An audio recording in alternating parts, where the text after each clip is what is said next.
بسم اللہ الرحمن الرحیم الحمد للہ وکفی وسلام علی عبادہ الذین اصطفی اما بعد فاعوذ باللہ من الشیطان الرجیم بسم اللہ الرحمن الرحیم ولما توجہ تلقاء مدین قال عسى ربي أن يهديني سواء السبيل ولما ورد ماء مدين وجد عليه أمة من الناس يسقون ووجد من دونهم امرأتين تذودان قال ما خطبكما قالتا لا نسقي حتى يصدر الرعاء وأبونا شيخ خبير فسقى لهما ثم تولى إلى الظل فقال رب إني لما أنزلت إلي من خير فقير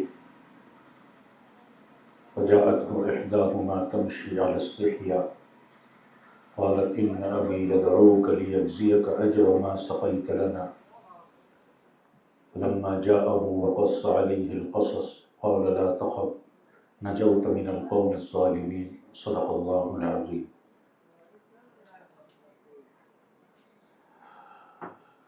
سبحان ربک رب العزة عما یصفون وسلام علی المرسلین والحمد للہ رب العالمین.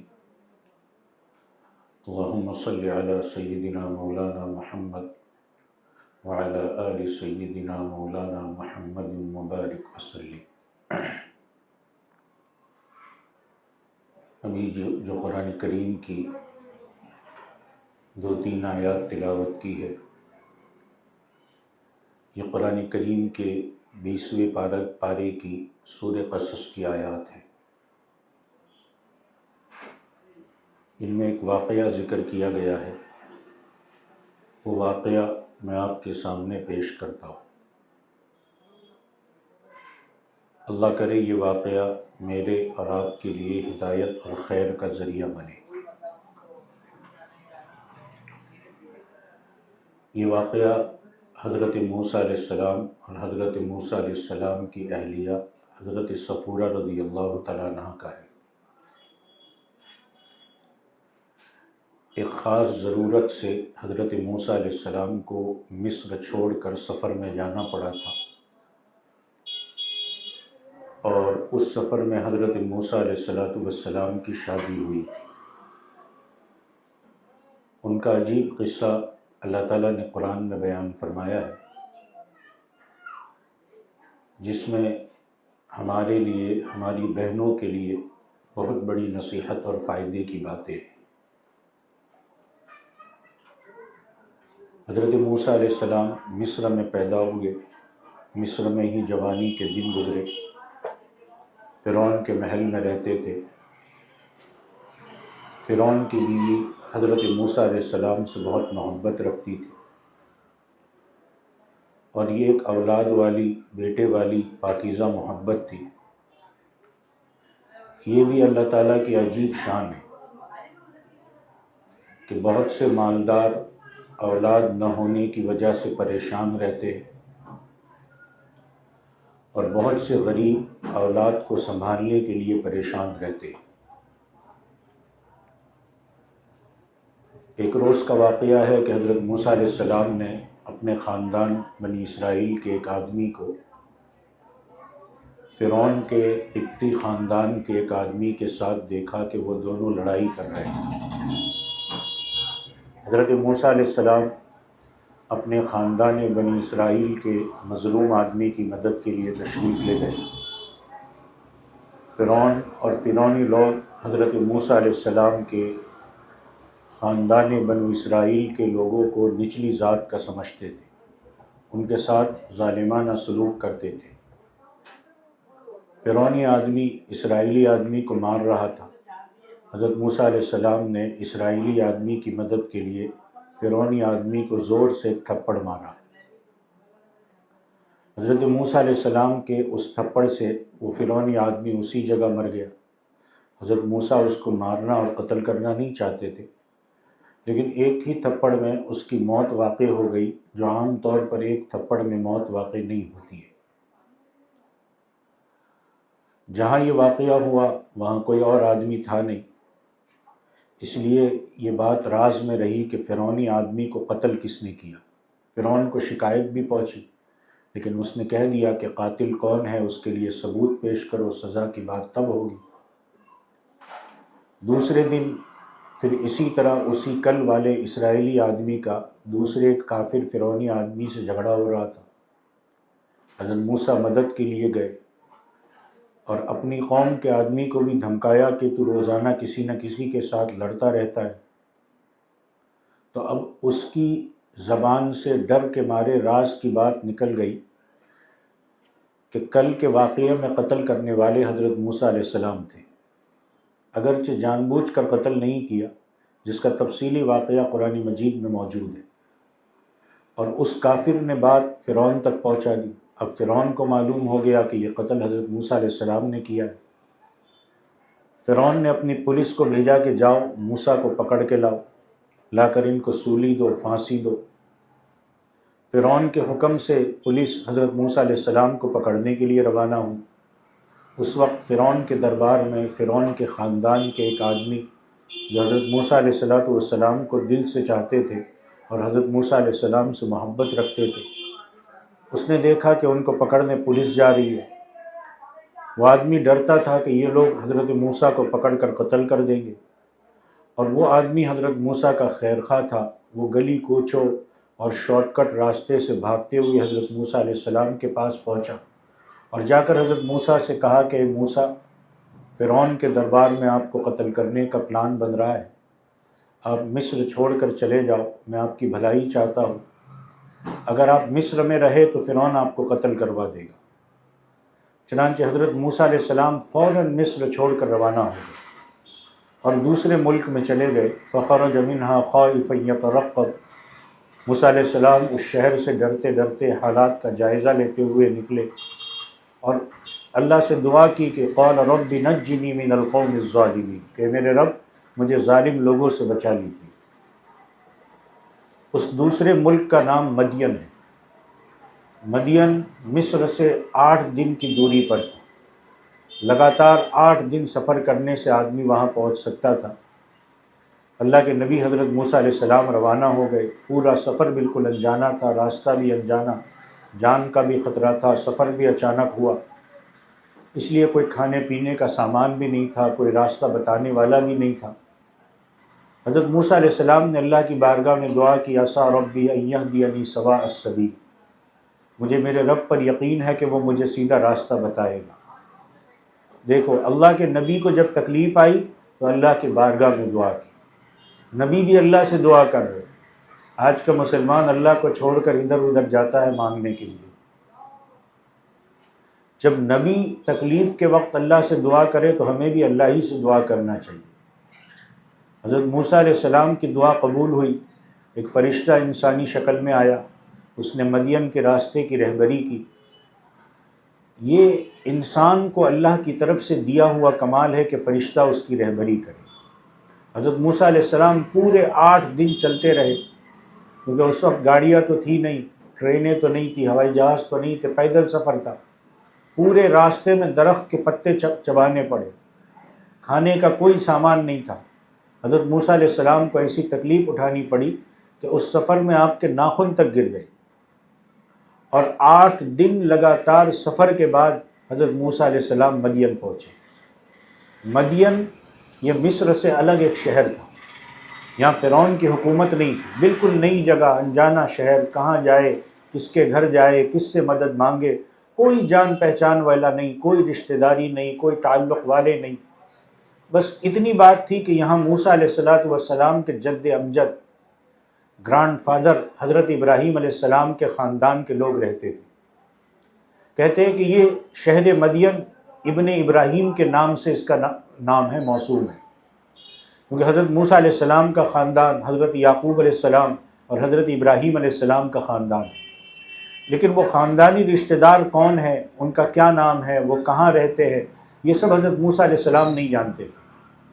حضرت موسیٰ مدین شہر میں پہنچے، وہاں شہر کے باہر پانی کا ایک کنواں تھا۔ آج بھی اگر آپ گاؤں میں جاؤ تو کئی جگہوں پر گاؤں میں باہر کنویں کی شکل میں پانی کی ایک جگہ ہوتی ہے جہاں لوگ پانی بھی نکالتے، اپنے جانوروں کو پانی بھی پلاتے۔ اور یہ گاؤں کے کنارے پر ایک جگہ ہوتی ہے، تو وہاں بھی ایک ایسا کنواں تھا۔ حضرت موسیٰ علیہ السلام شہر کے کنارے میں پہنچے، ایک کنواں تھا، بہت سارے لوگ اپنے اپنے جانوروں کو پانی پلا رہے تھے۔ حضرت موسیٰ علیہ السلام نے دیکھا کہ شہر میں جانور پالنے والے لوگ اپنے جانوروں کو پانی پلانے آئے، اور پانی پلانے والے سب مرد تھے، اور یہ سب پانی پلانے والے بڑے بخیل اور کنجوس قسم کے لوگ رہے ہوں گے۔ ان کی عادت تھی کہ جب اپنے جانوروں کو پانی پلا کر فارغ ہو جاتے تھے تو اس کے بعد کنویں پر بڑی بھاری چٹان یا بڑا بھاری پتھر رکھ دیتے تھے تاکہ ان کے علاوہ کوئی دوسرا شخص پانی نہ پلا سکے، اور یہ پتھر اتنا بڑا ہوتا تھا کہ 10 آدمی اس کو نہ اٹھا سکتے تھے۔ ایسے غرض پرست لوگ آج بھی دنیا میں رہتے ہیں، اللہ ان کے شر سے ہماری حفاظت فرمائے، اور ان کی بس غرض یہ ہوتی ہے کہ میں کھاؤں، میں پیوں، دوسرے بھوکے اور پیاسے رہیں۔ خیر، یہ سب جانوروں کے مالک وہاں کنویں پر جمع ہے، اپنے جانوروں کو سیراب کر رہے۔ حضرت موسیٰ علیہ السلام 8 دن کے تھکے ہوئے درخت کے پتے چبا چبا کر سفر کیا ہے، بھوک بھی لگی ہوئی ہے، بالکل نیا شہر ہے، کنویں پر چرواہوں کی بھیڑ ہے، اور آپ یہ سارا منظر دیکھ رہے، اور اچانک ان کی نظر 2 لڑکیوں پر پڑی۔ وہ دونوں بہنیں تھیں جو دور کھڑی ہوئی تھی۔ قرآن میں ہے سورہ قصص میں کہ وَوَجَدَ مِن دُونِهِمُ امْرَأَتَيْنِ تَذُودَانِ، ان پانی پلانے والے لوگوں میں سے ایک طرف 2 عورتوں کو دیکھا جو اپنے جانوروں کو روکے ہوئے کھڑی تھی۔ دونوں لڑکیاں جوان تھیں، ان کے پاس جانور تھے، لیکن دور کھڑی انتظار کر رہی تھی، اپنے جانوروں کو پانی پلانے کے لیے ان مردوں کے قریب بھی نہیں آ رہی تھی۔ حضرت موسیٰ کو یہ دیکھ کر بہت تکلیف ہوئی، تعجب بھی ہوا ہوگا، اور حضرت موسیٰ ان دونوں کے پاس گئے، اور ایسی ضرورت کے وقت بھی اللہ کے نیک بندے شرم سے اپنا سر نیچا کر کے پوچھتے ہیں، ضرورت کے بقدر بات کرتے ہیں۔ اور ہمارے دین نے ہم کو یہ سکھایا ہے کہ جب کسی عورت کو کسی تکلیف میں دیکھو تو بات کرنا جائز ہے، ان کو کسی تکلیف میں دیکھو تو ان کی مدد کے لیے حال پوچھ کر جہاں تک ہو سکے مدد کرنی چاہیے، لیکن فتنہ وجود میں نہ آئے، اس کا خاص خیال رکھیں۔ حضرت موسیٰ نے سوال کیا ما خطبکما، تمہارا کیا حال ہے، کیوں تم دونوں دور کھڑی ہو، تم پانی کیوں نہیں پلاتی ہو؟ معلوم ہوا کہ اللہ کے نبی اپنی امت کے لیے جیسے دین کی فکر کرتے ویسے یہ دنیا کی ضرورت کی بھی فکر کرتے۔ امت کے لیے، انسانیت کے لیے دینی خیرخواہی کے ساتھ ساتھ دنیاوی بھلائی کی فکر کرنا بھی نبیوں کی مبارک سنت ہے، یہ بھی نبیوں والا کام ہے۔ اس سلسلے میں ایک روایت میں یہ بھی ہے کہ حضرت موسیٰ نے ان دونوں عورتوں سے خود پوچھا کہ یہاں کوئی اور کنواں ہے، اس لیے کہ سامنے والے کنویں پر بھیڑ تھی، تو انہوں نے بتلایا کہ ایک اور کنواں ہے، مگر اس کے منہ پر ایک بہت بھاری پتھر رکھا ہوا ہے جسے اٹھانا آسان نہیں ہے۔ حضرت موسیٰ وہاں گئے، اس پتھر کو اٹھا کر بکریوں کو پانی پلایا۔ خود ہمارے آقا تاجدار مدینہ حضرت محمد صلی اللہ علیہ وسلم مکے اور مدینے میں جو عورتیں بے سہارا ہوتی تھیں ان کی خدمت کرتے، ان کا پانی بھر کر لاتے، اور دوسرے بھی بہت سارے کام کر دیا کرتے تھے۔ ایسے غریب، ایسے کمزور اور ایسے بے سہاروں کی خدمت کا جذبہ پیدا کرو، چاہے ہم ان کو جانتے ہو یا نہ جانتے ہو۔ ہماری یہ خدمت دنیا اور آخرت میں کام آئے گی، اور جنت میں لے جانے اور دنیا میں راحت کا ذریعہ بنے گی۔ علامہ اقبال فرماتے ہیں کہ تمنا درد دل کی ہے تو کر خدمت فقیروں کی، نہیں ملتا یہ گوہر بادشاہوں کے خزینوں میں۔ یعنی اگر تمنا ہے تو غریبوں کی، فقیروں کی، بیماروں کی خدمت کرو۔ یہ قیمتی گوہر، قیمتی موتی مالداروں اور بادشاہوں کے خزانوں میں نہیں ملے گا۔ اسی طرح یہ بھی نیت کرو کہ اگر ہمارے گھر میں کوئی ضعیف ماں باپ، کوئی کمزور ساس خسر وغیرہ ہے تو ان کی خدمت کرو، انشاءاللہ ہماری یہ خدمت دنیا اور آخرت میں نجات کا ذریعہ بنے گی۔ حضرت موسیٰ نے دیکھا 2 لڑکیاں اپنی بکریوں کو لے کر ایک جگہ کھڑی تھی۔ حضرت موسیٰ کے سوال کرنے پر جواب دیا کہ یہ چرواہے اپنے جانور پلا کر جب تک واپس نہیں چلا جائے ہم اپنے جانوروں کو پانی نہیں پلا سکتے، اور ہمارے ابا چونکہ مرد ہے لیکن بہت بوڑھے ہو چکے ہیں تو ان سے یہ کام نہیں ہو سکتا۔ ہم کیسے اپنے جانوروں کو، یہ جب چلے جائیں گے تو جو پانی بچا ہوگا، گرا ہوا ہوگا، اس سے ہم اپنے جانور کو پلائیں گے۔ ان کا یہ جواب ہمارے لیے ایک سبق ہے۔ کیسی نیک اور کیسی پاک سوچ والی لڑکیاں تھی، اور کیسا ان کا پاکیزہ طرز عمل تھا کہ مردوں کی بھیڑ ہے، ہم کیسے جائیں وہاں پہ؟ ہم مردوں کے اختلاط سے بچنے کے لیے دور رہتی ہے، جب یہ چلے جائیں گے تب ہم اپنے جانوروں کو پانی پلائیں گے۔ اس لیے جہاں مردوں کا مجمع ہو وہاں خود کو دور رکھو۔ بازار وغیرہ جہاں بھی مردوں کا مجمع ہو وہاں مت جاؤ۔ جائیں گے آپ کے بدن کے ساتھ کوئی جان بوجھ کے ٹچ کرے گا، آگے ہم بھی حرام کام میں اور گناہ میں پڑیں گے، وہ بھی حرام میں مبتلا ہوں گے۔ اور خاص کر شادیوں کے موقع پر، کھانے کی دعوتوں کی موقعوں پر، اور جہاں پر مردوں کا آنا جانا ہوا کرتا ہے، جہاں مردوں اور عورتوں کی بھیڑ ہوتی ہے، ایسے مجمع سے خود کو دور رکھنا چاہیے۔ آج گناہ اور برائیاں جنم لے رہی ہے، اور اس کی سب سے بڑی وجہ یہ ہے کہ مرد اور عورت کا آپس میں اختلاط ہو رہا ہے، جس کی وجہ سے حرام کام سامنے آتے ہیں۔ جن شادیوں میں پردے کا انتظام نہ ہو، ایسی شادیوں میں ہرگز نہ جاؤ۔ آج کی شادیاں بے پردگی، عریانیت، بدن کا دکھاوا، خوبصورتی کا دکھاوا، ایک میلے بن رہی ہے۔ مرد اور عورتوں کا بے پردہ آزادانہ میل ملاپ ہوتا ہے، ہنسی مذاق ہوتی ہے، بلکہ جوان لڑکے اور لڑکیاں بن ٹھن کر شادیوں میں شریک ہوتی ہے، اور ان کے لیے نئے حرام تعلقات کی شروعات کے موقع فراہم ہوتے ہیں۔ آج کل کی شادیاں گویا ایک انتخابی میلے، ایک سلیکشن فنکشن بنتے جا رہے ہیں۔ بہت سے والدین اپنی جوان لڑکیوں کو جان بوجھ کر سجا کر بھیجتے ہیں کہ کوئی لڑکا اس کو دیکھے اور پسند کر لے۔ اپنی جوان لڑکیوں کو، اپنی جوان بچیوں کو، بچوں کو سمجھاؤ جو اسکولوں میں پڑھتے، جو کالجوں میں پڑھتے، کہ جوان لڑکوں کے ساتھ زیادہ میل ملاپ نہ رکھو، نہ ان کے ساتھ کھڑے رہو، نہ ان سے بات چیت کرو۔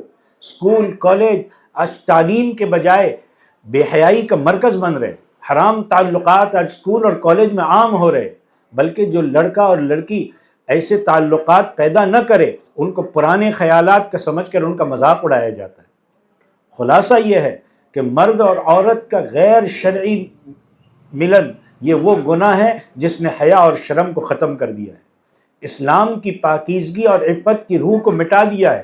زمین پر حرام کام اسی کی وجہ سے سامنے آ رہے، اس لیے خصوصاً عورتوں کا اس طرح غیر شرعی طریقے سے پرائے مردوں کے ایسے فنکشنوں میں جانا، ان سے بات چیت کرنا، ان کے قریب جانا، یہ سب بڑے گناہ میں داخل ہے۔ مرد تو ہے ہی گناہ میں داخل۔ تو میں یہ عرض کر رہا تھا کہ حضرت موسیٰ علیہ السلام جب مدین شہر پہنچے تو دیکھا کہ یہ دونوں لڑکیاں پانی پلانے آئی تھی، لیکن اب اس موقع پر ایک سوال پیدا ہوتا ہے، اور آپ کو بھی شاید یہ سوال ذہن میں آیا ہوگا کہ دونوں لڑکیاں یہاں پانی پلانے کیوں آئی؟ اپنے گھر سے کسی مرد کو بھیج دیتی۔ اس کا جواب آیت میں ہے کہ وَأَبُونَا شَيْخٌ کبیر، ہمارے ابا تو بہت بوڑھے ہیں، کمزور ہے، اور شاید کوئی گھر میں اور کوئی مرد نہ ہو جو ان کی بکریوں کو پانی پلانے کے لیے لے جائے، اس لیے مجبوری میں پانی پلانے کے لیے ہمیں خود آنا پڑتا ہے۔ ممکن ہے کہ انکم کے لیے، روزی روٹی کے لیے بکریوں کو پالا ہو، اس کے دودھ سے ان کا گزر ہوتا ہو۔ ایسے بھی بکریاں پالنا حضرات انبیاء کی سنت رہی ہے، خود حضرت نبی کریم صلی اللہ علیہ وسلم نے بکریاں چرائی ہے۔ حضرت موسیٰ نے دیکھا کہ یہ دونوں مجبور ہے، پریشان ہے، کمزور ہے، تو فوری طور پر اللہ کے نبی حضرت موسیٰ علیہ السلام کے دل میں خدمت کا ایک جذبہ پیدا ہوا، آگے بڑھے، عجیب خدمت انجام دی۔ شہر کے بکریاں چرانے والے اپنے اپنے جانوروں کو پانی پلا کر چلے گئے، اور اس کنویں پر اتنا بھاری پتھر رکھ دیا تھا کہ 10 آدمیوں سے مل کر ہٹانا مشکل ہوتا تھا۔ وہ چرواہے ایسی گندی سوچ کے تھے، ایسے غرض پرست تھے کہ ہمارے سوا کوئی اس کنویں سے پانی نہ لے۔ اس بھاری پتھر کو یہ 2 بہنیں کیسے ہٹا سکتی تھی؟ تو وہ خود بڑا ڈول کھینچنے کی بھی طاقت نہیں رکھتی تھی۔ ان دونوں کا حال یہ تھا کہ جب وہ چرواہے پانی پلا کر چلے جاتے تھے، اس کے بعد کنویں کے آس پاس گرا ہوا پانی اپنی بکریوں کو پلا کر چلی جاتی تھی۔ کتنی باحیا لڑکیاں تھیں کہ وہ ان چرانے والوں کو یہ بھی نہیں کہتی تھی کہ ہماری بکریوں کو پانی پلا دو۔ وہ جانتی تھی کہ اس طرح انجانے مرد کو ہم مدد کے لیے درخواست کریں گے تو وہ بھی گناہ کا ذریعہ بن سکتا ہے۔ دیکھو یہ ہمارے لیے سبق ہے، اس میں ہمارے لیے سبق ہے۔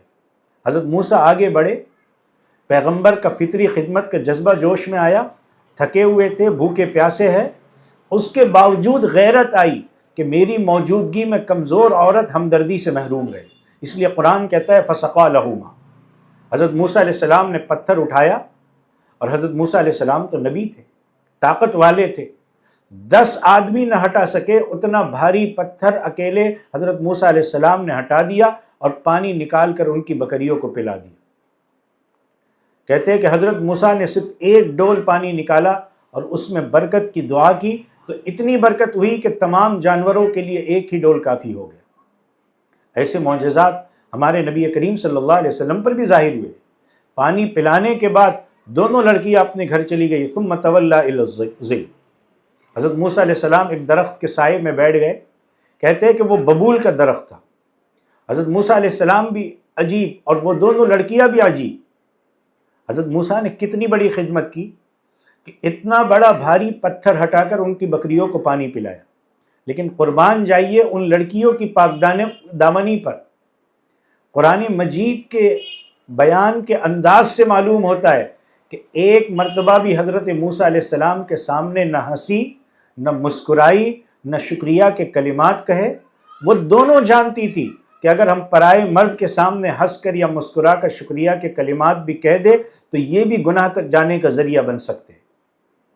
مزید تعجب کی بات یہ ہے کہ اس پردیسی آدمی کو پوچھا تک نہیں کہ تم کون ہو، تمہارا نام کیا ہے، تمہارا پتہ کیا ہے، اور آج کے حساب سے تمہارا موبائل نمبر کیا ہے۔ بس کام ہو گیا اور گھر کی طرف چلنے لگے۔ دوسری طرف حضرت موسیٰ کو دیکھیے، مسافر ہے، 8 دن کے بھوکے پیاسے ہے، شہر میں کوئی جاننے والا نہیں ہے، اتنی بڑی خدمت کے بعد بھی ان لڑکیوں سے کوئی سوال نہیں کیا، یہ بھی نہیں کہ ان دونوں لڑکیوں کو پوچھتے کہ تمہارا نام کیا ہے، تمہارے ابا کا نام کیا ہے، تمہارے محلے اور تمہارا گھر کا ہے، تم مجھے تمہارا نمبر دو، میں تم کو اپنا نمبر دوں۔ نہیں، نہ حضرت موسیٰ نے ان کو پوچھا، نہ لڑکیوں نے حضرت موسیٰ سے پوچھا۔ دونوں لڑکیاں بھی کیسی پاک دامن اور حضرت موسیٰ بھی کیسے پاک دامن۔ حضرت موسیٰ علیہ السلام کی خدمت کے جذبات کیسے تھے؟ چنانچہ حضرت موسیٰ نے مفت میں خدمت کی اور یہ بھی نہیں کہا کہ میں پردیسی مسافر ہوں، میں بھوکا ہوں، اپنے گھر سے روٹی لا کر دو، اور یہ بھی نہیں کہا کہ تم مجھے اپنے گھر لے چلو۔ دیکھو، کوئی بھی خدمت کرو، کسی کو صدقہ اور خیرات دو تو اللہ کے واسطے دو، اس میں کوئی دنیاوی غرض نہیں ہونی چاہیے۔ قرآن نے کہا ہے انما نطعمکم لوجہ اللہ، کہ ہم تو صرف اللہ کی خوشی کے لیے کھانا کھلا رہے ہیں، لا نرید منکم جزاء ولا شکورا، کہ ہم تم سے کسی طرح کا نہ تو بدلہ لیتے نہ تو شکریہ چاہتے، یعنی ہم اللہ کے لیے کھلاتے، اللہ کے لیے صدقہ اور زکوٰۃ دیتے، اللہ کے لیے خدمت کرتے، اور اس کے بدلے میں کسی دنیاوی بدلے کی امید بھی نہیں رکھتے۔ اور جس کی خدمت کی یا جس کو خیرات دی اس سے کسی قسم کی شکر گزاری کی امید بھی نہیں رکھتے کہ وہ ہم کو شکریہ کے کلمات کہہ دیں۔ خیر، وہ دونوں لڑکیاں چلی گئی، حضرت موسیٰ درخت کے نیچے بیٹھ گئے اور بیٹھے بیٹھے اللہ سے ایک دعا کی، رب انی لما انزلت الی من خیر فقیر، کہ میرے رب تو میرے لیے جو نعمت بھی بھیجے میں اس کا محتاج ہوں۔ دعا کا حاصل یہ ہے کہ اللہ میں ایک پردیسی مسافر ہوں، نئے شہر میں آیا ہوں، اے اللہ بھوکا اور پیاسا ہوں، آپ میری مدد کے لیے جو بھی اتاریں گے، جس طرح بھی آپ میری مدد کریں گے، میں آپ کی مدد کا محتاج ہوں۔ حضرت موسیٰ نے اللہ سے مدد مانگی، ان دونوں لڑکیوں سے مدد نہیں مانگی، اور ان دونوں لڑکیوں نے گھر جاتے ہوئے اس دعا کو سن لیا، گھر چلی گئی۔ حضرت موسیٰ کی اس دعا میں اللہ کے سامنے اپنے محتاج ہونے کا ذکر ہے، نئے شہر میں کوئی جان پہچان نہیں، اس کا تذکرہ ہے، زندگی کی ضروریات کا تقاضا ہے، پھر بھی معاملہ اللہ کے حوالے کر دیا کہ اللہ جو دے وہ میرے لیے کافی ہے۔ یہ ہماری شریعت کی تعلیم ہے کہ ایسی محتاجگی کے موقع پر بھی ہم اللہ تعالیٰ سے سوال کریں۔ حضرت موسیٰ نے ان دونوں لڑکیوں پر 2 طرح کے احسان فرمائے، ایک تو انتظار کی تکلیف سے ان کو چھٹکارا دلا دیا، دوسرا یہ کہ اپنے مبارک ہاتھوں سے پانی پلا دیا۔ وہ جب اپنے گھر پہنچی تو روزانہ کے مقابلے میں وقت سے جلدی پہنچی تھی۔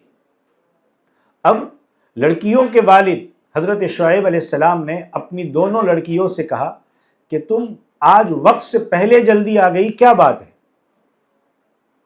اب باپ کے اپنی بچیوں کے اس سوال سے معلوم ہوتا ہے کہ ماں باپ کو اپنی اولاد کے ٹائم ٹیبل پر کڑی نگاہ رکھنے کی ضرورت ہے۔ بیٹا کتنے بجے مدرسے جاتا ہے، کب پہنچتا ہے، کتنے بجے مدرسے سے نکلا ہے، کب گھر پہنچتا ہے، کب سکول نکلتا ہے، کب گھر پہنچا ہے، چھٹی کب ہوئی اور یہ کتنے بجے آیا، اس کے ٹیوشن کا کیا ٹائم ٹیبل ہے، کب پہنچا ہے۔ یہ ہر ماں باپ کی ذمہ داری ہے۔ اگر ہم نظر نہیں رکھیں گے تو سکول اور مدرسے کے علاوہ کا جو وقت ہے وہ دوسری جگہوں پر جا کر برباد کر دے گی۔ لڑکا اپنے دوست کے ساتھ، لڑکی اپنی سہیلیوں کے ساتھ وقت گزارے گی، اور ہم بخوبی واقف ہے کہ بیکار وقت گزاری یہ گناہوں کا سبب بنتی ہے۔ اور یہ بھی نگرانی ہونی چاہیے کہ وہ مدرسہ یا اسکول یا ٹیوشن جاتے بھی ہے کہ نہیں جاتے۔ کہیں ایسا نہ ہو کہ گھر سے مدرسہ یا اسکول جانے کے لیے نکلے اور اپنے دوست یا سہیلی کے پاس جا کر بیٹھ گئے ہو، یا کسی پارک میں یا کسی ہوٹل میں یا کسی تفریح گاہ میں چلے گئے ہو۔ کبھی کبھی مدرسے میں اور اسکول میں فون بھی کر لینا چاہیے ہمارا بچہ یا بچی حاضر ہے یا نہیں۔ اسی طرح استاد صاحب سے یا پڑھانے والے ٹیچر سے ان کی تعلیمی کیفیت بھی معلوم کرتے رہنا چاہیے۔ تو اپنی اولاد کے ٹائم ٹیبل پر نظر رکھنا یہ بہت مناسب اور ضروری بات ہے، اور اللہ کے نیک بندوں کا یہ طریقہ بھی رہا ہے۔ اسی طرح بیٹی یا بیٹا گھر سے باہر کس کے پاس جاتے، کس سے ملاقات کرتے، اس کے دوستوں، اس کے فرینڈ سرکل میں کون کون ہے، ان کے درمیان میں رہ کر کیا کام اور کیا پروگرام ہوتے، اگر اس طرح ہماری نظر اپنی اولاد پر رہے گی تو انشاءاللہ وہ بہت سے گناہوں سے بچ جائیں گے۔ اب یہ دونوں لڑکیاں جب گئی تو والد صاحب کے سامنے دونوں نے پوری بات سنا دی کہ ابا جان، وہاں آج ایک پردیسی مسافر تھا، اس نے ہمارے جانوروں کو پانی پلا دیا اور ہم آسانی سے فارغ ہو کر گھر آ گئے۔ اس میں ایک سبق یہ بھی ملتا ہے کہ جب کسی ضرورت سے گھر سے باہر جانا پڑے تو کام ہو جانے کے بعد فوراً گھر واپس آ جانا چاہیے۔ جیسے ان دونوں لڑکیوں کے جانوروں کو پانی مل گیا، فوراً گھر چلی گئی۔ یہ نہ ہو کہ کام جلدی ہو گیا یا اسکول جلدی چھوٹ گئی یا جس کام کے لیے گئے تھے وہ وقت سے پہلے ہو گیا تو وہاں بیٹھ کر ہم اپنا وقت برباد کریں۔ اب ان کے والد شیخ مدین بہت سارے مفسرین کی رائے کے مطابق اللہ کے پیغمبر حضرت شعیب علیہ السلام تھے۔ حضرت شعیب علیہ السلام نے جب جلدی واپس گھر لوٹنے کے بارے میں اپنی لڑکیوں سے پورا واقعہ سنا تو فوراً اپنی ایک بیٹی سے کہنے لگے کہ بیٹی، اس اجنبی مسافر کو گھر بلا کر لے کر کے آؤ۔ اب دیکھیے حضرت شعیب علیہ السلام کے دل میں کیسا حسن سلوک کا جذبہ ہے۔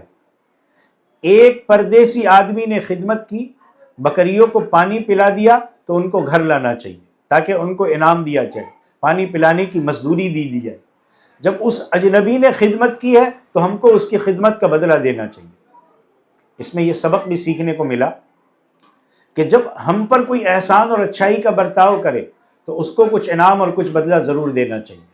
کوئی ہم کو ہدیہ دے، گفٹ دے، دعوت کرے تو ہم کو اس کے بھی بدلے میں کچھ نہ کچھ دینا چاہیے۔ یہ اخلاقی بات ہے۔ قرآن میں بھی اللہ کا ارشاد ہے، هل جزاء الاحسان الا الاحسان، کہ اچھائی کا بدلہ اچھائی کے سوا اور کیا ہو سکتا ہے۔ احسان کا بدلہ احسان ہے، ہدیے کا بدلہ ہدیے سے ہونا چاہیے۔ حدیث میں ہے کہ تحادو تحابو، کہ آپس میں ہدیہ دو، محبت بڑھے گی۔ اب حضرت شعیب علیہ السلام کی بیٹی اس اجنبی مسافر کو بلانے کے لیے چلی۔ اچھا، یہاں ایک سوال ہو سکتا ہے کہ ایک ہی لڑکی کو کیوں بھیجا؟ ہو سکتا ہے کہ گھر میں بکریاں باندھنا، اس کا دودھ نکالنا اور دوسرے بہت سارے کام کاج رہے ہوں گے۔ اب چونکہ دن کا وقت تھا اور مدین ایک شہر تھا جس میں لوگوں کا آنا جانا بھی تھا، اور دن کے وقت اس زمانے کے پاکیزہ ماحول میں فتنے کا کوئی اندیشہ نہیں تھا، اس لیے صرف ایک ہی بیٹی کو بھیجا۔ اس دور میں آج کی طرح شہروں میں اوپنلی برائی کرنے کی ہمت کسی کو نہیں ہوتی۔ آج تو راستوں پر کھلے عام برائیاں ہو رہی ہے، کوئی روکنے والا نہیں، بلکہ اس کو کوئی برا سمجھتا بھی نہیں ہے۔ چنانچہ ایک بہن بلانے کے لیے آئی۔ جب یہ بیٹی گھر سے چل کر حضرت موسیٰ علیہ السلام کو بلانے کے لیے آئی، اس وقت کا منظر بھی سنو۔ قرآن نے منظر کھینچا ہے، اس لڑکی کی چال کیسی ہوگی، اس کا حال کیا ہوگا، اس کے چلنے کے انداز کو اللہ نے اتنا پسند فرمایا کہ اس چال کو خود اللہ نے بیان فرمایا، فجاءتہ احداہما تمشی علی استحیاء، کہ تھوڑی دیر کے بعد ان دو لڑکیوں میں سے ایک شرم و حیا سے چلتی ہوئی موسیٰ علیہ السلام کے پاس آئی۔ آج راستہ چلو، 4-5 عورتیں بھی اگر ساتھ چل رہی ہو تو پیچھے سے سائڈ دینا مشکل ہو جاتا ہے۔ وہ شرم و حیا ختم ہو گئی ہے۔ اللہ کا ارشاد ہے کہ ایک لڑکی ان میں سے حضرت موسیٰ کو بلانے کے لیے آئی تو اس کی چال حیا اور شرم سے سنوری ہوئی تھی، اپنی نظروں کو نیچی کر کے شرافت کے ساتھ اپنے بدن کو چھپا کر موسیٰ علیہ السلام کے پاس ہوئی۔ معلوم ہوا کہ عورت کی چال ایسی شرم والی ہونی چاہیے، عورت بے باک رہے یہ ہرگز مناسب نہیں ہے۔ جو عورت اس انداز سے چلے کہ اس میں اعضاء کا دکھاوا ہو، اعضاء کی حرکت ایسی ہو جو مردوں کو نظارے کی دعوت دے، یہ ہرگز مناسب نہیں ہے۔ حضرت شعیب علیہ السلام کی بیٹی جو حضرت موسیٰ کو بلانے آئی تھی اس کا نام صفورہ تھا، وہ چھوٹی لڑکی تھی، اسی سے بعد میں حضرت موسیٰ علیہ السلام کا نکاح ہوا، اور جس انداز سے وہ چلتی ہوئی آئی اللہ نے اس کو قرآن میں بیان فرما دیا۔ اور حدیث بھی سن لو، اللہ کے رسول فرماتے کہ حیا اور شرم ایمان کا حصہ ہے۔ ایک جگہ فرمایا کہ جب تم شرم اور حیا نہ ہو تو جو چاہے کرو، آزاد ہو جاؤں گے، اپنی مرضی سے جو چاہوں گے کروں گے۔ ایک عورت کی سب سے بڑی خوبی یہ ہے کہ اس میں شرم اور حیا ہو، شرم اور حیا اس کا سب سے بڑا کمال ہے۔ جب گھر سے نکلے تو حضرت شعیب علیہ السلام کی بیٹی کی جو چال اللہ نے بیان فرمائی اس انداز سے نکلے، نظریں نیچی ہو، بدن چھپا ہوا ہو۔ قرآن مجید سے معلوم ہوتا ہے کہ اگر کوئی عورت اس طرح نکلتی ہے کہ اس کی چال سے زیورات کے بجنے کی آواز آتی ہے، اسی چال کو پسند نہیں کیا گیا۔ نمائش نظر آتی ہے، پسند نہیں کیا گیا۔ یہ مردوں کو عورتوں کی طرف مائل کرنے کا ایک ذریعہ ہو سکتی ہے، بلکہ ممکن ہے کہ ان چیزوں کی، زیورات کی آواز اور جو نمائش ہم دکھا رہے یہ مردوں کے لیے کبھی چہرہ دیکھنے سے بھی زیادہ بڑا فتنہ بن جائے۔ اللہ نے سورہ نور میں فرمایا کہ وَلَا يَضْرِبْنَ بِأَرْجُلِهِنَّ لِيُعْلَمَ مَا يُخْفِينَ مِنْ زِينَتِهِنَّ، کہ مسلمان عورتوں کو چاہیے کہ وہ اپنے پاؤں زمین پر اس طرح نہ مارے کہ انہوں نے جو زینت چھپا رکھی ہے وہ معلوم ہو جائے۔ یہاں ضمناً ایک نقطہ سمجھ لو، حضرت موسیٰ علیہ السلام کی شادی مدین کے حضرت شعیب علیہ السلام کی چھوٹی بیٹی سے ہوئی، یہ تفسیری روایت ہے، اور بڑی لڑکی کا اس وقت تک نکاح ہو گیا ہو ایسا کوئی تذکرہ نہیں ملتا۔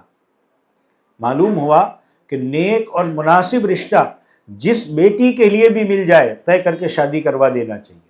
بعض لوگ کہتے ہیں کہ ابھی تو بڑی کی شادی نہیں ہوئی پھر چھوٹی کی کیسی کرائے، ان سب باتوں میں نہیں رہنا چاہیے، بلکہ مناسب رشتہ ملنے پر چھوٹی کو مقدم کر کے شادی کروا دے، بڑی کے لیے اللہ پر بھروسہ کرے اور دعا بھی کرے۔ جب نکلو گھروں سے تو نظریں جھکاؤ، کہیں ایسا نہ ہو کہ پرائے مرد سے نظر مل جائے، آنکھیں چار ہو جائے اور پھر گناہ کا ذریعہ بن جائے۔ حدیث میں آتا ہے کہ کوئی عورت اس طرح گھر سے نکلے کہ لوگ اس کا جسم دیکھے تو اس کے بارے میں فرمایا کہ اللہ کی لعنت دیکھنے والے پر اور جس کو دیکھا جائے اس پر، یعنی عورت پر بھی لعنت اور دیکھنے والے پر بھی لعنت۔ کتنی خطرناک وعید حدیث میں۔ آج بہت ساری ہماری بہنیں چست فٹنگ اور ناقص ادھورے کپڑوں میں، جینس اور ٹی شرٹ میں، بال اور چہرہ کھلا رکھ کر، پرفیوم لگا کر گھروں سے باہر نکلتی ہے۔ یہ غلط کام ہے، اللہ ہی ان گناہوں سے حفاظت میں رکھے۔ جب اللہ کی لعنت ہوتی ہے تو دنیا اور آخرت برباد ہو جاتی ہے۔ اللہ کے واسطے اپنی ذات پر رحم کرو اور ایسے کپڑوں میں، ایسے انداز کے ساتھ گھر سے نکلو جو حضرت شعیب علیہ السلام کی بیٹی کا قرآن کریم میں بیان ہوا ہے۔ وہ لڑکی حضرت موسیٰ کے پاس آئی، حضرت موسیٰ درخت کے سائے میں بیٹھے ہوئے تھے۔ اس لڑکی نے آ کر پہلا کام یہ کیا کہ اپنے چہرے پر کپڑا رکھ دیا اور منہ چھپا کر آہستہ سے کہا کہ اے پردیسی مسافر، میرے ابا جان آپ کو بلا رہے، آپ نے ہمارے جانوروں کو پانی پلایا، میرے ابا آپ کو انعام یا اجرت دینا چاہتے۔ کیسی حیا والی لڑکی تھی، اس کے بات کرنے کا انداز دیکھو، اس کے کہنے کا انداز بھی حیا والا ہے۔ کیا کہا؟ میرے ابا بلاتی، یہ نہیں کہا میرے ساتھ چلو، میں تم کو دعوت دیتی ہوں، میں تم کو بلاتی ہوں، نہیں۔ اس لڑکی سے، پرائے مرد سے بات کرنے کا طریقہ سیکھو۔ آج یہ جو ماحول ہے کہ اپنے محرم رشتہ دار کو چھوڑ کر عورت پرائے مرد سے بغیر واسطہ تعلقات رکھتی ہے، شوہر ایک طرف، باپ بھائی ایک طرف، اور دوستی بلا واسطہ پرائے مردوں سے، یہ سب گناہوں کے اسباب ہیں۔ اگر کسی ضرورت کے موقع پر کوئی کام ہے تو درمیان میں، بیچ میں جو محرم مرد ہے اس کو رکھو، یہ بات بہت ضروری ہے۔ کسی پرائے مرد کو یہ کہنا کہ میں تجھے بلاتی ہوں، یہ فتنے سے خالی نہیں ہے۔ میں آپ سے ایک بات یہ عرض کر دوں، کسی بڑے سے بڑے عالم یا عامل سے ملاقات کرنی ہے، وہاں بھی بلا واسطہ بات کرنے سے فتنے کا ڈر ہے، اس میں بھی فتنے کے احتمالات ہیں۔ اور آج کل تو جو عاملوں نے جال بچھایا ہے، اور وہاں سے آگے بڑھ کر وہاں جو عورتیں جاتی ہے، اور پھر اس کے بعد جو حال ہوتے وہ تو اللہ بچائے۔ وہاں عامل کے پاس بھی جانے کی ضرورت پیش آ جائے، یا کسی عالم کے پاس کوئی شرعی مسئلہ دریافت کرنا ہو، تو بھی اپنے شوہر، بھائی، باپ وغیرہ کو ضرور ساتھ رکھو۔ عامل یا پیر جو بھی ہو، پردے ہی کے ساتھ بات چیت رکھو، اپنے محرم مرد کو ساتھ میں رکھو، اپنے محرم کو سفیر بناؤ۔ تعارف کا طریقہ یہ ہے کہ فلاں کی بیوی، فلاں کی بہن، فلاں کی بیٹی، خط و خطابت میں یہی طریقہ اپناؤ۔ قرآن میں حضرت موسیٰ علیہ السلام، حضرت مریم علیہ السلام کے واقعے میں کیا عجیب لفظ ہے۔ حضرت مریم جہاں تنہائی میں تھی اور حضرت جبرائیل خوبصورت کامل مرد کی شکل میں آئے، تو حضرت مریم نے کیا کہا تھا کہ حضرت جبرائیل کو جب پہچان نہیں سکی تو کہا کہ اے مرد، اگر تو تقوی والا ہے، تو پرہیزگار ہے، تو بزرگی والا ہے، تب بھی میں اللہ تعالیٰ سے پناہ مانگتی ہوں تو میرے قریب مت آنا۔ اس سے پتہ چلتا ہے کہ سامنے والا مرد چاہے کتنا بڑا تقوی والا ہو، لیکن وہ غیر محرم ہے تو اس سے خود کو بچانا بہت ضروری ہے۔ لہٰذا جب کسی مجبوری اور ضرورت کے وقت اس کے پاس جاؤ تو محرم کے ساتھ جاؤ، شرعی حدود کے لحاظ کے ساتھ جاؤ۔ اب واقعہ یہ چل رہا تھا کہ لڑکی نے حضرت موسیٰ علیہ السلام سے کہا کہ میرے ابا آپ کو بلا رہے۔ حضرت موسیٰ نے پانی پلانے کی خدمت اللہ کے واسطے کی تھی، بدلہ اور مزدوری لینا نہیں چاہتے تھے، لیکن مسافر تھے، پریشان تھے، اس لیے اس کے ساتھ چلے گئے کہ کوئی پہچان والا رفیق مل جائے گا، بھوکا ہو، نئی جگہ ہے، کام بن جائے گا، اس غرض سے چل پڑے۔ حضرت موسیٰ علیہ السلام نے چلتے وقت اس لڑکی سے فرمایا کہ آپ میرے پیچھے چلیے، میں آگے چلتا ہوں۔ کیوں؟ لڑکی آگے ہوگی، اس کے جسم پر نظر پڑے گی۔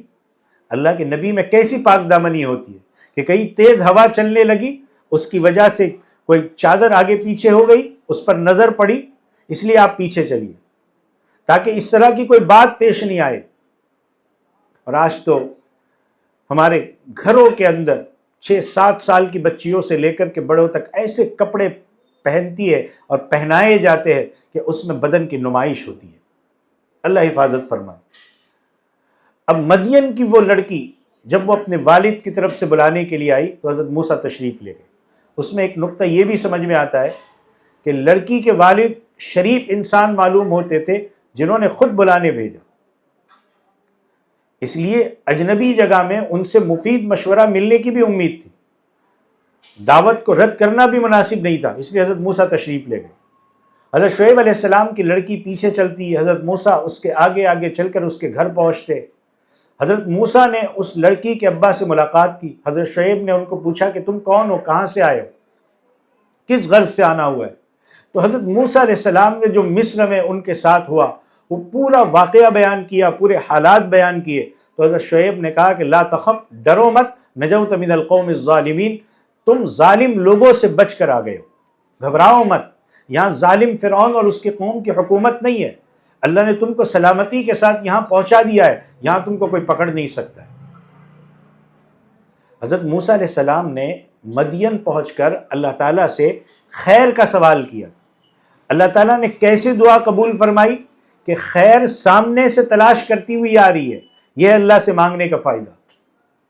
اس اللہ سے مانگو جو ہر چیز پر قادر ہے، دوسروں کے سامنے سوال کی ذلتی سے بچ جاؤں گے اور وہ اللہ عزت سے نوازے گا۔ جب حضرت موسیٰ حضرت شعیب کے پاس پہنچے تو حضرت شعیب نے کھانا پیش کیا۔ بھوک ہونے کے باوجود حضرت موسیٰ نے پہلے کھانا نہیں کھایا، کیونکہ حضرت موسیٰ کے دل میں یہ آیا کہ یہ مجھے پانی پلانے کا بدلہ نہ مل رہا۔ حضرت موسیٰ نے صاف ارشاد فرمایا کہ ہم ایسے لوگ ہیں جو کام آخرت کے لیے کرتے ہیں، اس کے بدلے میں اگر ہمیں کوئی پوری زمین سونے بھر کر دے دو تو ہم قبول نہیں کرتے۔ تب حضرت شعیب علیہ السلام نے قسم کھا کر ارشاد فرمایا کہ ایسا نہیں ہے، بلکہ ہمارے خاندان میں بڑوں سے یہ عادت چلی آئی ہے کہ ہم مہمان کی مہمان نوازی کرتے۔ تب حضرت موسیٰ علیہ السلام نے کھانا کھایا۔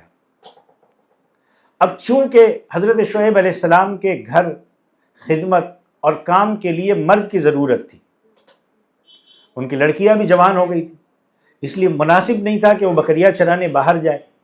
لہذا حضرت شعیب کی ایک بیٹی نے اپنے والد سے کہا کہ ابا اب ان کو اپنے یہاں کام پر رکھ لیجئے، اس لیے کہ اچھا آدمی جس کو آپ اجرت پر رکھنا چاہے وہ ہے جو طاقت والا بھی ہے اور امانت دار بھی ہے۔ یعنی ابا ہمارے گھر میں کام کی ضرورت پڑتی رہتی ہے، آپ ان کو اپنے گھر کام کے لیے رکھ لو، کیونکہ ایک نوکر میں جو خوبیاں ہونی چاہیے وہ ان میں ہے۔ نوکر کی ایک خوبی ہے کہ وہ طاقت والا ہو، جو کام سونپا جائے اس کو کرنے کے لیے ذہنی اور جسمانی دونوں طرح کی طاقت ہو۔ تو اس ایک بچی نے کہا کہ ہم نے ان کے اندر طاقت بھی دیکھی ہے، ان کے اندر دوسری خوبی امانت دار پاک دامنی بھی دیکھی ہے۔ کہا کہ میں جب ان کو بلانے گئی تو نیچی نظر سے مجھ سے بات کی، چلتے وقت مجھے پیچھے کر دیا، آگے چلتے رہے۔ دونوں چیزیں ان میں مکمل طور پر موجود ہیں۔ حضرت عبداللہ ابن مسعود رضی اللہ تعالیٰ عنہ نے فرمایا ہے کہ دنیا میں 3 آدمی بڑے عقل مند ہوتے ہیں، بڑے عقل مند اور دوسرے انسان کو صحیح پہچاننے والے ہوئے ہیں۔ ایک تو عزیز مصر، جس نے کم عمر میں حضرت یوسف علیہ السلام کو اپنی عقل مندی اور مہارت سے حضرت یوسف علیہ السلام کے کمالات کو سمجھ کر کے خرید لیا، ایک تو عزیز مصر۔ دوسرا حضرت شعیب علیہ السلام کی یہ صاحبزادی، جس نے حضرت موسیٰ علیہ السلام کے بارے میں اپنے والد سے کہا کہ یہ طاقتور بھی ہے، امانت دار بھی ہے۔ اور تیسرے حضرت صدیق اکبر رضی اللہ تعالیٰ عنہ، جنہوں نے اپنے بعد حضرت فاروق اعظم رضی اللہ تعالیٰ عنہ کو خلافت کے لیے منتخب فرمایا۔ الغرض حضرت شعیب علیہ السلام کی بیٹی نے جان لیا کہ حضرت موسیٰ کوئی معمولی آدمی نہیں ہے، یہ اللہ کے ولی ہے، اس لیے اس بیٹی نے اپنے گھر میں خدمت کے لیے ان کو رکھنے کی درخواست کی۔ اب جب بیٹی کی یہ درخواست حضرت شعیب نے سنی تو انہوں نے بھی بڑی عقل مندی کا ثبوت دیا کہ خدمت کے لیے رکھنے کے بجائے خاندان کا ایک فرد بنا لیا جائے۔ اور کیا کہا کہ دیکھو میں چاہتا ہوں کہ میری ان 2 بچیوں میں سے ایک کا تمہارے ساتھ نکاح کرا دوں، اور نکاح کی شرط یہ رہے گی کہ تم میرے یہاں 8 سال اجرت پر کام کرو گے۔ ہاں اگر 10 سال تم پورا کر دو تو یہ تمہاری مرضی کی بات ہے، میں تمہارے اوپر تکلیف نہیں ڈالنا چاہتا۔ اور پھر یہ کہا کہ ستجدنی انشاءاللہ من الصالحین، کہ تم مجھے اچھا معاملہ کرنے والوں اور بھلے لوگوں میں سے پاؤ گے۔ اس نوجوان کو حضرت شعیب علیہ السلام نے کہا کہ اے مسافر، میں تمہارے ساتھ اپنی بیٹی کا نکاح کروانا چاہتا ہوں۔ حضرت شعیب جانتے تھے کہ ان کے پاس ہمارے شہر میں گھر نہیں ہے، انکم نہیں ہے، ملازمت نہیں ہے، دکان نہیں ہے، بینک میں جمع روپے نہیں ہے، پیسے نہیں ہے، کار نہیں ہے، کاروبار نہیں ہے، کوئی چیز نہیں ہے، یہ تو پردیسی مسافر ہے۔ لیکن حضرت شعیب نے سمجھ لیا کہ نیک ہے، اللہ والے ہے، متقی ہے، دیندار ہے، اور میری بیٹی کے لیے نیک شوہر سے بڑھ کر اور کیا چاہیے۔ اگرچہ وہ غریب ہے لیکن دینداری تو ہے، اس لیے حضرت شعیب علیہ السلام نے سیدھی شادی کی درخواست کر دی۔ یہاں پر ایک سبق ہے کہ لڑکا اور شوہر چوز کرتے وقت، سلیکٹ کرتے وقت، پہلی چیز دینداری دیکھ لینا چاہیے کہ وہ نیک اور نمازی اور اللہ والا ہے یا نہیں۔ نیک ہے تو انشاءاللہ زندگی چین اور سکون سے گزرے گی۔ پیسہ کیا چیز ہے؟ جس کے دل میں اللہ کا خوف ہوگا وہ کبھی آپ کو پریشان نہیں کرے گا۔ باقی مال و دولت سب کچھ ہے لیکن دینداری نہیں ہے تو یاد رکھو کہ وہ آپ کو کب تک راحت اور چین اور سکون دے گا، اور کب غلط راستے پر چلا جائے اس کی کوئی ذمہ داری نہیں ہے، کب کسی اور کے چکر میں پھنس جائے اس کی کوئی گارنٹی نہیں ہے۔ اس لیے جب بھی ہم اپنی بیٹی کے لیے یا اپنے گھر کے کسی کے لیے کوئی لڑکا تلاش کرے تو پہلے اس میں دینداری دیکھو۔ حضرت موسیٰ دیندار تھے، حضرت شعیب علیہ السلام نے ان کی دینداری دیکھ کر سامنے سے شادی کی پیشکش کی۔ یہاں قرآن کے ایک لفظ پر غور کرو، انی ارید ان انکحک، کہ موسیٰ میں اپنی لڑکی کا نکاح تم سے کرنا چاہتا ہوں۔ اس میں 2 مسئلے سمجھنے کے، ایک تو یہ کہ لڑکی کا باپ خود بھی شادی کا پیغام دے سکتا ہے۔ ہمارے گھر میں اگر کوئی جوان بچی ہے اور ہم نے کوئی دیندار لڑکا دیکھا ہے تو ہم اپنے گھر سے اپنے شوہر سے کہے فلاں لڑکا نیک ہے، ہماری لڑکی کے لیے پیغام دو کہ ہم آپ کے لڑکے سے اپنی بیٹی کا نکاح کرنا چاہتے ہیں۔ اس میں کوئی شرم کی بات نہیں، یہ صحابہ کے عمل سے ثابت ہے۔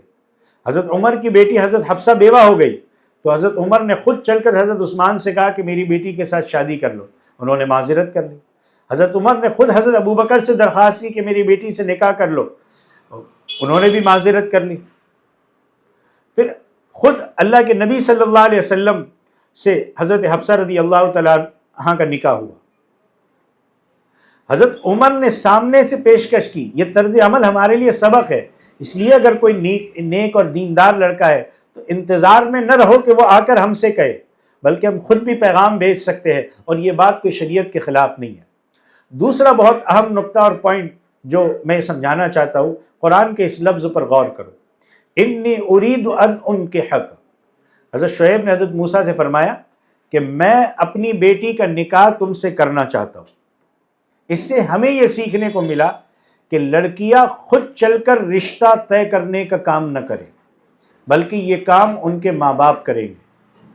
یہ قرآن کریم کے بیان کے انداز سے ہم کو معلوم ہوا۔ شریعت کا مزاج اور اس کی چاہت بھی یہی ہے، لڑکے اور لڑکیاں خود پسند نہ کریں، آپ برا نہ مانیں، مجھے کھل کر کہنے دیں۔ آج ہماری بہنوں میں یہ عادت پڑ رہی ہے کہ وہ خود اپنا رفیق حیات، اپنا لائف پارٹنر تلاش کرتی ہے، پھر اپنے ماں باپ کو مجبور کرتی ہے کہ میں اس کے ساتھ ہی شادی کروں گی، ورنہ یہ کروں گی اور وہ کروں گی۔ یہ عادت بہت ہی خطرناک اور شریعت کے مزاج کے بالکل خلاف ہے۔ اس میں کتنے گناہ ہوں گے۔ ایک لڑکی کسی دوسرے لڑکے کو شہوت کی نظر سے دیکھتی ہے تو آنکھ کے گناہ میں مبتلا ہوئی، پھر وہ لڑکی اس لڑکے کے کانٹیکٹ میں رہے گی، فون، میسج، انٹرنیٹ، چیٹنگ کے ذریعے سے تعلقات بڑھیں گے، محبت ناموں، لو لیٹر کا سلسلہ شروع ہوگا۔ یہ الگ الگ گناہ ہیں، پھر اس کی راتیں اور اس کی دن اس کے چکر میں برباد ہوں گے۔ دعا ہے کہ اللہ تعالی ہماری جوان بہنوں کی اس سے حفاظت فرمائے۔ اس طرح انتخاب کا کام آپ خود کسی لڑکے کے ساتھ کرو، یہ کئی گناہوں کا مجموعہ ہو سکتا ہے۔ اسی طرح ناجائز طریقہ اختیار کر کے جو شادی ہوگی تو اس میں کوئی خیر و برکت نہیں ہوگی۔ جیسے کوئی بلڈنگ بنائے، اس کی بنیاد کچی ہو، پھر اس پر عمارت چاہے کیسی مضبوط تعمیر کر دو، وہ بلڈنگ گر جاتی ہے کیونکہ اس کی بنیاد غلط ڈالی گئی تھی۔ اسی طرح اگر شادی والی زندگی کی شروعات حرام تعلق اور حرام محبت سے ہوا ہے تو اس شادی میں کبھی خیر و برکت نہیں آ سکتی۔ جو لڑکا اپنے ماں باپ کو ناراض کر کے آج اپنا دل دے سکتا ہے، وہ کل آپ کو بھی ناراض کر کے کسی اور کو بھی تو اپنا دل دے سکتا ہے۔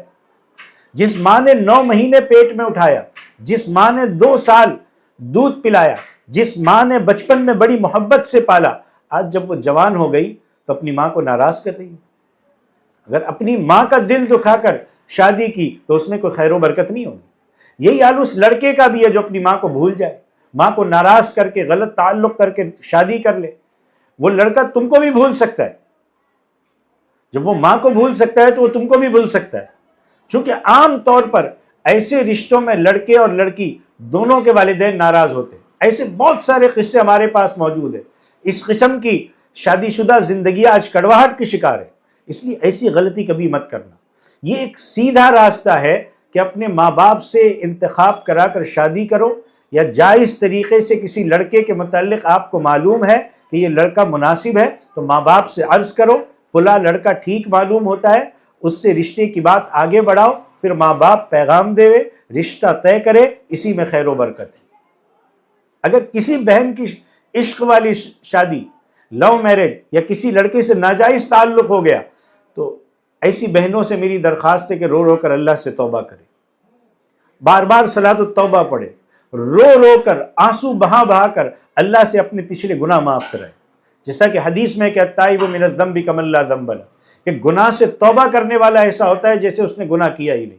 کوئی آدمی توبہ کرے تو گویا اس کے تمام گناہ مٹ جائیں گے۔ نیند جو 15 20 سال 22 سال کی عمر ہوتی ہے، تجربہ کم ہوتا ہے، اچھی آواز، حسین ادائیں دیکھ کر ہم چوز کرتے ہیں۔ والدین نے زندگی دیکھی ہوتی ہے، 40-50 سال دنیا کے تھپیڑے دیکھے ہوتے ہیں، وہ ان جذباتی، ان عارضی چیزوں سے آگے کی چیزیں دیکھ کر وہ سلیکٹ کریں گے۔ والدین واقعی مناسب خوبیاں دیکھیں گے، اس لیے مناسب یہی ہے کہ ان کے تجربے سے آپ فائدہ اٹھائیں۔ ماں باپ کو بھی شریعت نے یہ نصیحت کر دی ہے کہ جب ہماری بیٹی کے لیے نیک لڑکا ملے فوراً اپنی بیٹی کی شادی کرا دو، دیر مت کرو۔ لڑکی کو ایسے ہی بٹھا کر رکھو گے تو یہ بھی فتنے کا ذریعہ ہے۔ حدیث میں آتا ہے کہ 3 کاموں میں کبھی دیر مت کرنا ہے۔ نمبر 1، اذان ہو جائے نماز جلدی پڑھو۔ نمبر 2، کسی کی وفات ہو جائے تو غسل، کفن، دفن جلدی کر دو۔ تیسرا، جب بیٹا بیٹی جوان ہو جائے تو شادی کرانے میں ہرگز تاخیر مت کرو، ورنہ خطرناک فتنوں کا ڈر ہے۔ اب آ جائیے آخر میں، حضرت شعیب علیہ السلام کی لڑکی کی بات چل رہی تھی۔ جب حضرت شعیب علیہ السلام نے دیکھا کہ یہ اجنبی جس کو ہم اپنی بیٹی کے لیے شادی کا پیغام دے رہے، وہ تو پردیسی آدمی ہے، جیب میں پیسے نہیں ہے، کھانے پینے کی تکلیف ہے، وہ کیا مہر دے گا؟ تو قرآن میں اللہ تعالیٰ نے فرمایا کہ اس لڑکی کے ابا نے یہ مہر رکھی کہ اب ہمارے گھر رہو، ہماری بکریاں چراؤ، گھر کا کام کاج کرو، اور ان کاموں کا جو معاوضہ ہوگا ہم آپ کو دیں گے۔ حضرت شعیب علیہ السلام کی طرف سے بات چیت کے درمیان دو باتیں سامنے آئی۔ حضرت موسیٰ بکریاں چرائے، اس کی اجرت طے ہو جائے، دو میں سے ایک بیٹی متعین کر کے حضرت موسیٰ اس سے شادی کر لے، اس کی مہر بھی متعین ہو جائے۔ اللہ کے نبی حضرت موسیٰ علیہ السلام کی کیسی غربت کہ شادی کے لیے مہر کی رقم نہیں ہے، مہر میں بکریاں چراؤ، گھریلو خدمت کرو، اور 1-2 سال نہیں، پورے 8 سال تک۔ اور حضرت شعیب نے کہہ دیا کہ اگر 10 برس پورا کرو گے تو بہت ہی اچھا ہوگا۔ چنانچہ حضرت موسیٰ علیہ السلام نے حضرت شعیب علیہ السلام کی ایک صاحبزادی سے نکاح کیا، 10 سال تک خدمت کی، اور خدمت کر کے مہر ادا کیا۔ جس لڑکی سے نکاح ہوا اس کا نام تھا صفورہ۔ 8 اور 10 سال، دو مدتوں کے متعلق حضرت موسیٰ کو اختیار دیا گیا، لیکن اللہ کے نیک بندوں کا ہمیشہ برتاؤ اچھا ہوتا ہے، وہ ہمیشہ جھکتا ہوا تولتے۔ اس لیے حضرت موسیٰ علیہ السلام نے 10 سال والی مدت قبول کی، خدمت کی، کہ اللہ کے نبیوں کی یہ شان ہوتی ہے کہ وہ لوگوں کو حق سے زیادہ دیتے۔ خود حضرت نبی کریم صلی اللہ علیہ وسلم کا بھی یہ مبارک طریقہ تھا کہ حقداروں کو حق سے زیادہ دیتے تھے۔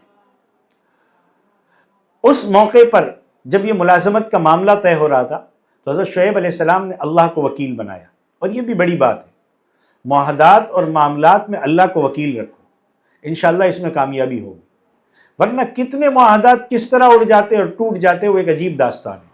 حضرت شعیب علیہ السلام نے فرمایا کہ میں بری طبیعت کا آدمی نہیں ہوں، بلکہ اللہ کے فضل سے نیک طبیعت کا ہوں، میرے ساتھ رہ کر آپ انسیت بھی حاصل کرو گے، میرا اچھا برتاؤ بھی دیکھوں گے۔